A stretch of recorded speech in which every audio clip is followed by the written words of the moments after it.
I was worried. We had this conversation a couple weeks ago, and I was worried about the Knicks then for different reasons, and we'll get into that throughout the course of the day here. But I'm even more worried about the Knicks now than I was back then because of the status of Randle. Anunoby, I know, seems to be on track coming back. But hey, look what the Knicks did last night. They're lucky to get a win against the crappy Pistons. I mean, the Pistons have 8 wins on the year. Should have been 9 last night. The Knicks never get the benefit of the doubt of a call, and Brunson gets screwed. Where were you last night complaining? Good for Monty Williams to go after the refs because that was ridiculous. DiVincenzo making a tackle as if he plays for the Jets or Giants as opposed to the Knicks. Anyway, they're fortunate to be able to beat the crappy Pistons, and I'm worried about this team. I think that they're closer, assuming that Randle doesn't come back, or even if he does come back, not be the guy that he was prior to the injury. I think they're closer to being a team that could be first round and out as opposed to a team that everybody expects to be in the Eastern Conference Finals. It's my favorite team in the city. I absolutely love this team. How are you not worried about them? Well, I mean, listen, I process it differently. I don't agree with you, Sal. I think that big picture, I think this will actually benefit the Knicks here. You got to understand, guys, when you look at this Knicks team, and I was just jotting down some things, without you really giving it much thought before the show, like, what do I think that they have? They've got stars, they've got depth, they've got size, they've got shooting, they've got toughness, they've got coaching. That's one column. The other column, what don't they have? Well, right now, in my opinion, the only thing they don't have is health, and they're going to have health. And I think what happens now, as the Knicks grind through this stretch without their players, their stars, they're not close to being whole. You want to finish in the top 4, and it's not going to be easy. I'll give you that. But when the second season starts, I actually think that this Knicks team, Sal, will be better equipped to go on a long run than if they had no injuries this year. Because Randle's going to be fresh, OG's going to be fresh, and I think as important, I want to say more important, but as important, these role players are carving out a more meaningful role, to be redundant. And I think it's only going to empower them. You think about this, like, what's the old adage in the NBA? Role players generally wilt on the road. During the playoffs there, they feel good at home, shots are dropping, you go on the road, and suddenly you become a very different player. The fact that these guys, and there's 6 or 7 of them, that are playing elevated roles and playing well when they get relegated back to that smaller role in the playoffs, I think it's going to benefit everybody. Yeah, but maybe that is the case, but that's insignificant when you talk about in comparison to Julius Randle coming back. There were questions about Randle anyway, if he could do it in the postseason. This was when he was at his peak, maybe playing the best basketball of his life prior to that injury, and we still had concerns. Now, I believe that he was going to do it in the postseason and continue on from what he's done in the regular season. I believe this was the year, but we still needed to see it actually happen. Then the significant injury, then the talks of, he may have to have surgery, he may have to shut it down. They're still so fragile in regards to Randle specifically. If it goes the wrong way, they're done. Like everybody now, Eastern Conference Finals, once the Knicks get healthy, maybe they could go to the NBA Finals, they could beat the Celtics and get through the East. Yeah, okay. And then once it's announced that Randle's not coming back, or that Randle does come back and he's not the same player he was, they're toast. That's it. They can't overcome Randle being out. And if you're not worried about that at this particular point, I mean, I think you're just being blind to it. Well, I'm aware of it. I think to be, overwhelmed by it is foolish because we don't know the answer. I know this. That was the Pistons 2 games ago. Was it Friday? Yeah, the Philly game, right? I see footage of Randle running up and down the court pregame, shooting. So to me, I choose to react to that as a favorable thing or positive thing. Now, I don't know. It might be the kind of thing where he punts on surgery, maybe has it in the offseason. He thinks he's physically right. First time he gets in a tangle under the bucket, his arm gets jacked the wrong way. He's done. Of course, that can happen. But I also think, Sal, that there's a big difference between being, recklessly arrogant, which I'm not with these Knicks. I feel like a lot of people are. Well, I can't speak for them. Right, but when I say this, I'm not just talking to you specifically, though you and I do have the disagreement. You said from the very beginning, even before Anunoby had to be shut down, you're like, you're not concerned. Randle, same thing. This would be better. He'll get rest. He'll come back. He'll be fine. Yep. Since then, a lot has transpired as far as, it's more time than Anunoby has missed, but he'll be, he says he's on track, everything okay. But Randle, there was talk about him maybe shutting it down. So, there are injuries, major significant injuries to 2 key pieces. Mm-hmm. Like, if you're not worried about this right now, I think you are overlooking. Maybe not in an arrogant fashion. No, I'm just able. Maybe some others aren't able to do this, but I am. I'm able to look at two things. I'm able to look at what's in front of me, and then what might come our way down the road, and I'm certainly aware of the possibility. That's why I use the term, not being recklessly arrogant, Right. but being excited by the prospects of if things work out favorably, which, by the way, I think they're going to. Now, to have the confidence or the belief that the Knicks can do something like I do, all right, like I always have, you've got to latch on to a couple of constants. If you don't, then I respect that. Then you just have a different opinion than me on what the Knicks can do. Number one, do you think they'll get healthy? My answer is yes, I do. Do you think that once they're healthy, that Randle will be able to plow through these postseason issues? I do, because OG's better than Barrett. There's a lot of reasons I won't bore you with, but they've got better spacing, better shooting, a lot of shots. Right. By the way, Dante DiVincenzo has made the third most threes this year. Yeah. He's got 177 threes. He's a stud. He's not a cute little story. Dante DiVincenzo is John Starks times 10. Oh, I know that Starks is your guy. Stop. They can't even stop. Dude, the efficiency's not even close. He had 5 threes last night. He's got 177 on the season, third most in the NBA. Yeah. And It's a by the different way, game, though. No, I know it is, Sal. I'll give you that. But of the top 30 players in the NBA in terms of three-pointers made, he's the only guy that's playing 26 minutes or less. He's on the court. He is absolutely he's destroying people. Yeah, literally. He's destroying people. Literally last night, 3 boards, 4 assists, 2 steals, and 1 tackle. I mean, DiVincenzo doing it all last night. Hey, you Come know on, what? don't Hold on compare a him to second. I Starks. got to laugh at this. So when the Knicks got hosed by the Rockets, Right. okay, you didn't come in here and whine about that call, but you come in here today basically whining about a call during a win. No, I'm not. How does that make any sense? I'm consistent. I don't complain about the officials, but for those that do,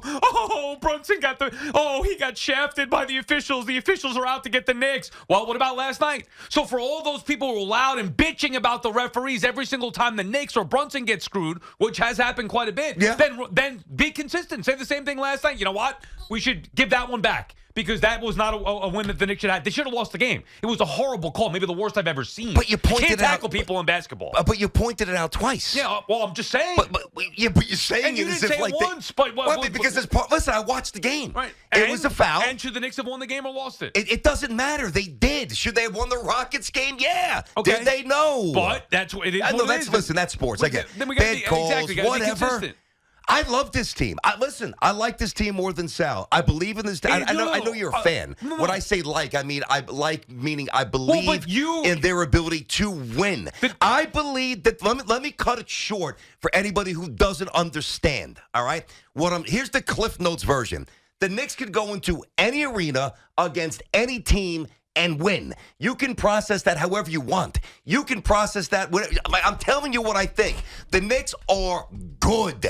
The Knicks are deep. The Knicks can shoot. The Knicks have stones. The Knicks are ready. They just need a break and get healthy. If they get healthy, dude, they can do it. But I'm not going to sit here on more. But I'm not. What is But those guys are out. So I you know. say. But here's the difference. Are they the 7th seed all of a sudden? You say they're still the 3 seed. For now, 4 seed. Okay, for now. You say you. I'll react to now. You say you think they're going to come back and be healthy and produce. Only because of what I'm seeing, though.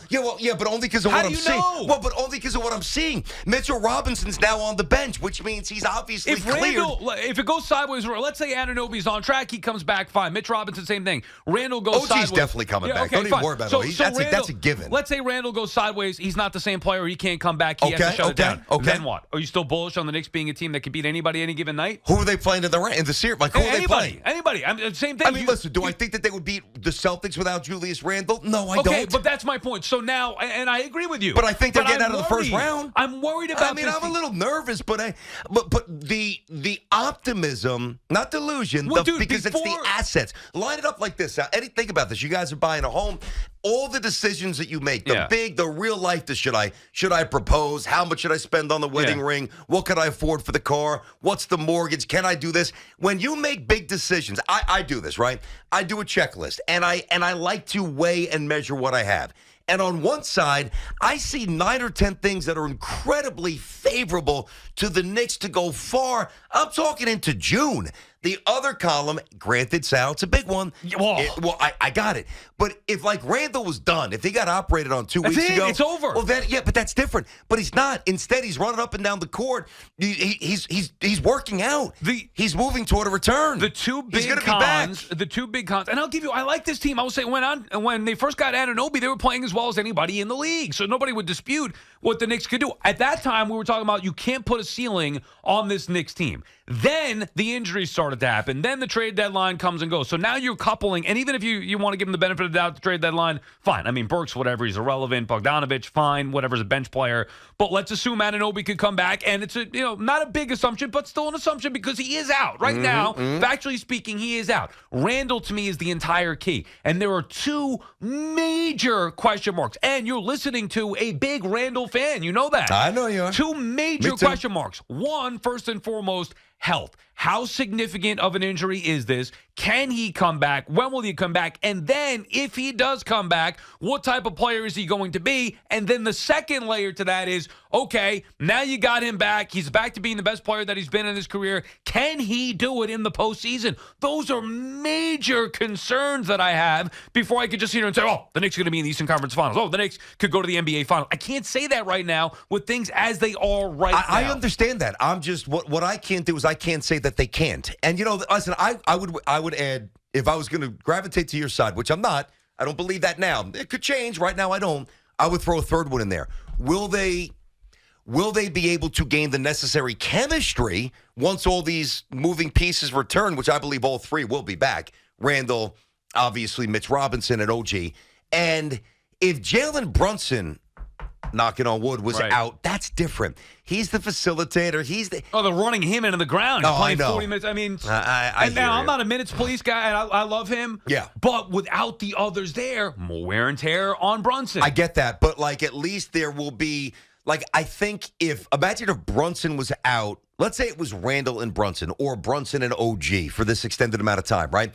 Now you'd have to worry about, obviously, these guys coming back and proving healthy, but also as the lead guard, as the orchestrator, as the facilitator, getting this team, the chemistry up to speed. Because Brunson's here, I think that Randle becomes more of a plug-and-play guy. And in a weird way, Sal, I think the fact that he's been out so long, I think that the expectations lower for Julius Randle, at least from the fans on some level, and I think that frees him up mentally and enables him to play his best basketball in the postseason. I wouldn't be worried about the chemistry, but I do want to see him get back healthy and see what he could do and see if this team, even if it's for a week or two, going into the postseason, if they resemble what it was once they got Anunoby ahead of the deadline. Our friends at Town Fair Tire remind you that at Town Fair Tire, you always get the guaranteed lowest price on name brand tires from Connecticut to Maine. Nobody beats Town Fair Tire. Nobody. Adam is in South Jersey. What's up, Adam? Oh, now batting leadoff from South Jersey. Adam, how you guys doing? My favorite show. Hope you guys are doing well today. Good, Adam. What's on your mind? What's up, buddy? Well, listen, man, I am not. I'm going to tell you something. The Knicks could have dropped all the way to 6 or 7 now, and they haven't.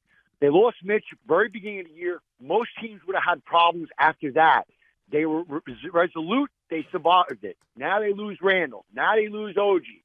Some injuries pile up. They lose Bogdanovich right after getting them. All right, they lose a couple of games in a row, but they're finding ways to be scrappy. I'm not that worried because even if Randle doesn't come back, let's say worst case, Randle doesn't come back. You do get OG back. Randle's not the same. This team is still deep enough to win they're not. No chance. Yes, they are. They can win. No You're out of your mind. No You're not chance. even looking at the big picture yet. They still haven't even had their whole bench together yet because some of these guys are starting. Without Randle, they're done in the first round. I guarantee it. I actually think that they could beat anybody in the East but the Celtics Without Randle? Without Randle. Oh, my God. I think, Sal, you're sleeping on the talent on this team. They should have just lost to the Pistons last night. They didn't. Sal, you want to make a wrestler bet with me? We can make a wrestler bet. No, I'm not making any bets, and thank you for the call, Adam. No more bets. We're done with that. You think they're going to beat the Sixers, assuming Embiid is healthy? And I really look at this and I say, all right, would it be easy? No. Can they lose? Yes. But there's certain situations like once Aaron Rodgers went down, despite, Brazilians trying to hang in and resuscitate the season, deep down, I think most of us knew, oh, God, everything just changed. I really like Randle, but you can win without him. Oh. You've got to be able to shoot the ball in the NBA. Oh. And the Knicks might have as many shooters as anybody in the whole league. Bogdanovich, marksman. DiVincenzo, marksman. Brunson, marksman. OG, marksman. I mean, these are statistical facts, irrefutable. What? Come on now. You think the Knicks are winning a round against these Sixers with Embiid? I think, again, yes. assuming Yes, health I there do. with Embiid. I do. You think they're? And I don't even like the Sixers. I know you don't. Without Julius Randle in a postseason, you think the Knicks are beating them 4 out of 7 times? I do. I do. You give them no chance? You think that they get smoked? I don't. I think the this Knicks, team has I think a chance with against Randle, anybody. they might be in trouble. What? With Randle, they might be in trouble. So we just see their upside differently. No. It's about even with Randle. If you don't think that they do well against the Sixers with Randle, then we obviously disagree because you're basically saying you don't think they can even sniff a championship, and I do. I'm saying that I think it's a coin toss with Randle, and assuming Randle's fully healthy. Look, when Anunoby first got here, Knicks were at their apex. Yes. And at that particular point, going on that run, whatever it was. I think it's 15-2. Okay, whatever it was, 15-2. They could have beaten anybody on any given night, and I would have taken my chances with them up against anybody in the best of 7. Now, would I have picked them to beat the Celtics or the Nuggets or the Clippers? Maybe not, but I would have taken my chance against anybody, especially the 76ers. However, now things have changed, and Philadelphia's playoff tested, not very good in the postseason as far as not going deep, but Embiid, arguably MVP every single year that the guy plays that is healthy. You think that team is going to lose to a Knicks team without Julius Randle playing at an all-star level? Well, I find it interesting. I'm saying they've got a real chance, and I'd probably pick the Knicks to win, and provided OG was back and everybody else was healthy. So the Knicks could beat the Sixers and win a first-round series with OG being their second-best player. Yes, because I think there's a fluctuation night to night. I don't think OG has to be their second best player. Well, who would be if it's not? It depends. It could be Dante DiVincenzo who could pour in third. I mean, why don't you like DiVincenzo? He's what? You're talking about losing. The knock on the Knicks, for the most part, has been that they don't have that legitimate number 2. Yeah. Now you're saying without, and by the way, I've been defending Randle. Now you're saying without Randle, who is to me a legit number 2, they could still win a first-round series. Well, yes. Because of DiVincenzo and I don't know. They almost won last year in round 2, and Randle played like ass, and Brunson Right. But they didn't. petered out. But they almost did. And they didn't have OG, and they didn't have Dante. That's the point. They lost to a team that they should have beaten. And they didn't have Bogdanovich. Hey, we see it differently. I love this team. In another week or so, this bandwagon's shutting down. We don't need you in a week. What bandwagon? The bandwagon that most Knicks fans understand is moving in a pretty good direction. Okay. I appreciate the pushback because they're far from perfect. But, I'm disappointed in you. You are sleeping on these Knicks. They have as much heart and as much depth and as much talent as any team in the city. Oh, do we not want to deal in reality? The reality is they're a top 3 team despite having half their roster in the hospital. That is the reality. The reality is they're two of their 3 best players are out. And the reality is they're still functioning without them. And the other reality is, in all probability, they're both coming back. All probability, not so fast with Julius Randle. You don't know that. I can't wait, dude. I love this We're playing team. a hypothetical. It's not even a game. Don't get the music later. We're going to crank it up. We're playing a hypothetical. Where You know which one. Even without Randle, you won't say that they're not going to win. I won't put a ceiling on them. Listen, they're not beating the Celtics without Randle. That I'll give you. Wow. Well, but I'll lay it out. I mean, by the way, as we're having this discussion here, how many miles is Philly? Was an hour and a half, right? An hour and a half south. What do you think they're saying about their team? Embiid, when's their next game? Tonight, tomorrow? Is Embiid playing? No. Did he play their last game? No. Right. So we can sit here and worry, and I understand the concern, but Embiid is a 290-pound, big man who's always hurt, who might come back and might get hurt again. You don't think they're worried? Nothing's perfect. Of course. No, of course. But we were playing under the hypothetical that there's no Randle and Embiid is healthy. Like, overall, right now, I'm not concerned about the Sixers. But in the situation that Embiid is healthy and Randle's not, then I would be worried about the 76ers. You give the Knicks no chance at that point. Like none? It's a 5-gentleman sweep, boom, here's a win and get lost? No, anything could It's that happen. easy? Anything could happen, but I think that they would lose that first round. You think they'd be prohibitive, they would be massive underdogs? Without Randle, there is no chance that this team can sniff an Eastern Conference final. I disagree.